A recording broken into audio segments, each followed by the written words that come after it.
संबित पात्रा जी, लड़की हूं लड़ सकती हूं का नारा वो लोग दे रहे थे 40% महिलाओं को टिकट के ऐलान के साथ। उसको लड़का से जोड़ दिया, उसको राहुल गांधी के लिए प्रहार का हथियार क्यों बना डाला स्मृति ईरानी ने? देखिए अंजना जी, जहां तक नारों का सवाल है, ये उत्तर प्रदेश है। याद करिए, दो अच्छे लड़के से ये नारे आरंभ होते हैं। दो अच्छे लड़कों का क्या हुआ, उनके साइकिल का क्या हुआ, हाथ का क्या हुआ, ये आप मैं सभी जानते हैं। उसके बाद बुआ और बबुआ से होते हुए नारे अब लड़का और लड़की पे जाके अटक जाते हैं कि अच्छा लड़का, लड़की हूँ लड़ सकती हूँ, लड़का है नहीं लड़ सकता है। तो इन नारों से चुनाव नहीं जीता जाता है, चुनाव जमीन पे जीता जाएगा। और सही बात है, क्यों नहीं स्मृति ईरानी जी प्रश्न उठाएंगी।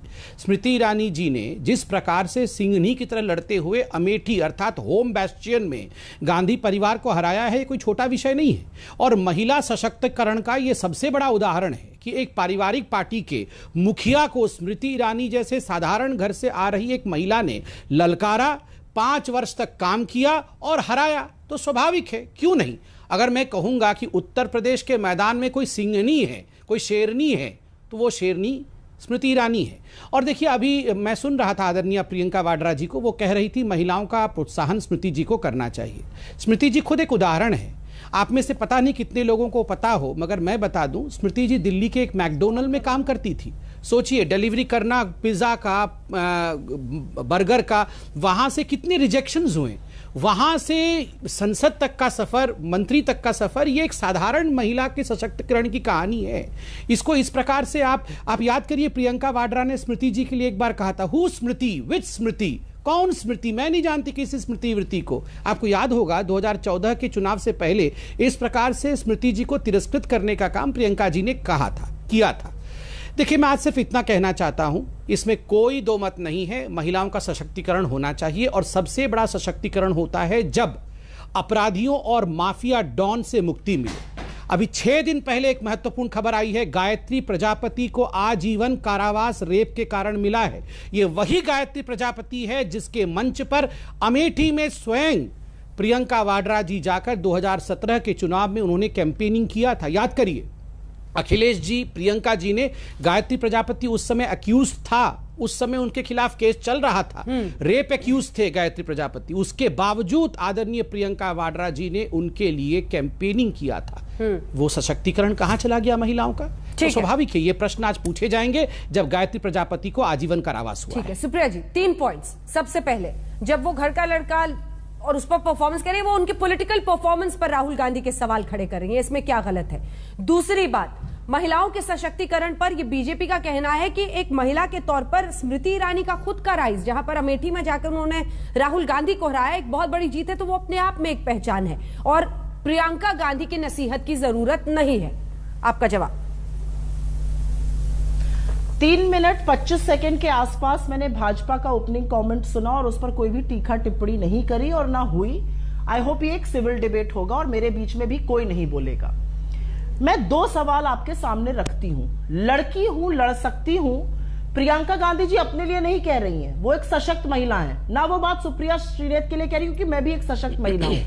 ये बात वो उत्तर प्रदेश की उन लड़कियों के लिए कह रही हैं जिनके खिलाफ अपराध होता है, जिनके अपराधियों को राजनीतिक संरक्षण मिलता है, जो सिस्टम से लड़ती है, प्रशासन से, पुलिस की बर्बरता से लड़ती है, लेकिन न्याय की गुहार में पीछे नहीं हटती हैं। ये नारा उन बेटियों के लिए है, ये उन्नाव की उस लड़की के लिए है जो अपने पिता को कहती थी आप रहने दीजिए, मैं रोज ट्रेन पकड़ के जाऊंगी। रायबरेली जाती थी, वहां पर कोर्ट में अर्जी लगाती थी अपने खिलाफ हुए अन्याय के लिए। उसके साथ गैंगरेप हुआ था और गैंगरेप करने वाला कोई और नहीं, इनके विधायक कुलदीप सिंह सेंगर थे। तो ये नारा उन बेटियों के लिए है जो अपनी लड़ाई मुस्तैदी से, पुरजोर तरीके से खुद लड़ने को तैयार है। और अगर स्मृति ईरानी जी एक महिला नेत्री होने के नाते, मुझे लगता है ये एक ऐसा मुद्दा है जहां पर राजनीतिक और दलगत राजनीति होनी ही नहीं चाहिए। ये एक सशक्त बात है, ये पुकार उत्तर प्रदेश की बेटियों की है। और अगर स्मृति ईरानी जी इस पर अपनी तुच्छ राजनीति करेंगी या हंसकर इसको एक उपहास का विषय बनाएंगी, तो महिलाओं की तरफ उनके कमिटमेंट पर सवाल उठेगा। क्या ये हंसी मजाक का विषय है कि उत्तर प्रदेश में महिलाओं का खुलेआम रेप होता है और उनके अपराधियों को राजनीतिक संरक्षण मिलता है? एडीजी लॉ एंड ऑर्डर कहता है कि रेप हुआ ही नहीं और वो अभी भी एडीजी लॉ एंड ऑर्डर बना हुआ है? क्या उत्तर प्रदेश की अराजकता और बर्बरता किसी से छुपी है? और इसीलिए मेरा अपना मानना यह है कि आज स्मृति जी को एक सवाल का जवाब देना है, और वो सवाल मैं महिला होने के नाते पूछ रही हूं। अगर उत्तर प्रदेश की बेटियां बोल रही हैं लड़की हूं, लड़ सकती हूं, क्या वो उन लड़कियों के साथ खड़ी है या उन वो लड़कियों के अगेंस्ट खड़ी है? मेरा सिर्फ और सिर्फ एक सवाल है। आज कोई भी महिला किसी भी राजनीतिक दल में हो, आपको चुनना है कि क्या आप महिलाओं की लड़ाई पुरजोर तरीके से लड़ने को तैयार हैं या नहीं है। स्मृति ईरानी जी, खेद होता है मुझे ये कहते हुए, अपनी अंतिम बात कहती हूं। वो बाल और महिला विकास मंत्रालय की मंत्री हैं, वो उत्तर प्रदेश की सांसद हैं, वो एक ऐसी महिला है जिनकी आवाज दमदार है, लेकिन उनका मुंह जब महिलाओं के खिलाफ अपराध हाथरस से लेकर उन्नाव और शाहजहांपुर तक होता है, जब औरतों का चीरहरण होता है उत्तर प्रदेश में, तो नहीं खुलता है। लेकिन ये औरतें खुद आज कह रही हैं मैं लड़ूंगी, मैं लड़ सकती हूं।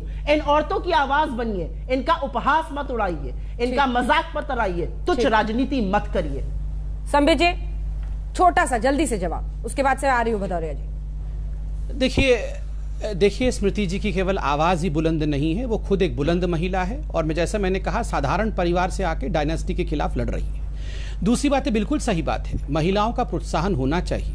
रीता बहुगुणा जोशी कांग्रेस की किसी जमाने में बहुत कद्दावर नेता हुई, 40 वर्षों का जीवन उन्होंने कांग्रेस को दिया, मगर एक समय इन्होंने समय मांगा, अपॉइंटमेंट मांगा कि मैं प्रियंका वाड्रा को अपनी व्यथा सुनाना चाहती हूं, नहीं मिला। प्रियंका चतुर्वेदी के साथ जो हुआ उत्तर प्रदेश में, वो आप और मैं जानता हूं, तो सभी लोग जानते हैं। उसके बावजूद प्रियंका चतुर्वेदी को कांग्रेस पार्टी के आला कमान ने, कांग्रेस पार्टी के बड़े नेताओं ने और खुद प्रियंका वाड्रा जी ने भी नहीं सुना, अनसुनी कर दी। बरखा सिंह बहुत बड़ी नेत्री रही, मंत्री रही दिल्ली के अंदर, उन्होंने भी कहा मैंने भी प्रियंका वाड्रा से अपनी व्यथा के लिए समय मांगा, मुझे समय नहीं दिया गया। कई सुष्मिता देव जी कुछ दिन पहले कांग्रेस की सांसद रही हैं, बहुत बड़े परिवार से आती है, वो खुद कांग्रेस को छोड़ करके चली गई क्योंकि कांग्रेस में उनकी सुनवाई नहीं हुई। देखिए, पहले अपने घर की सशक्तिकरण के विषय में चिंतन करना चाहिए। बिल्कुल सही बात है, महिलाओं का सशक्तिकरण होना चाहिए, अपराध। ठीक है, रुक जाइए, आ रही हूं, पूरा करिए। ये अंजना जी, ये अभी थोड़ी देर पहले बोल रही थी कि 3 मिनट 25 सेकंड के बीच में कोई व्यवधान नहीं होगा, तो मुझे लगता है खुद अपने ऊपर इस नियम को पालन करें। दूसरा विषय मैं कहना चाहता हूं, देखिए प्रियंका वाड्रा महिला हैं, तो वो उत्तर प्रदेश में महिला और राजस्थान में महिला नहीं है ऐसा तो नहीं है, वो राजस्थान में भी महिला ही है। आपने कितनी बार अंजना जी सुना कि राजस्थान में महिलाओं के ऊपर जिस प्रकार का उत्पीड़न हो रहा है, एनसीआरबी के डाटा के अनुसार महिलाओं का उत्पीड़न सर्वाधिक राजस्थान में है। कितनी बार आपने देखा कि उनके मन को बढ़ाने के लिए, उनके लिए खड़े होने के लिए प्रियंका वाड्रा राजस्थान चली गई। तो ये जो जेंडर पॉलिटिक्स अपने बेनिफिट के लिए खेला जा रहा है ना, ये पूरा हिंदुस्तान देख रहा है। एक बार प्रियंका चतुर्वेदी को बुला करके प्रियंका वाड्रा जरा पता लगा ले कि उनके साथ कांग्रेस के कर्मियों ने क्या अन्याय किया था। ठीक है।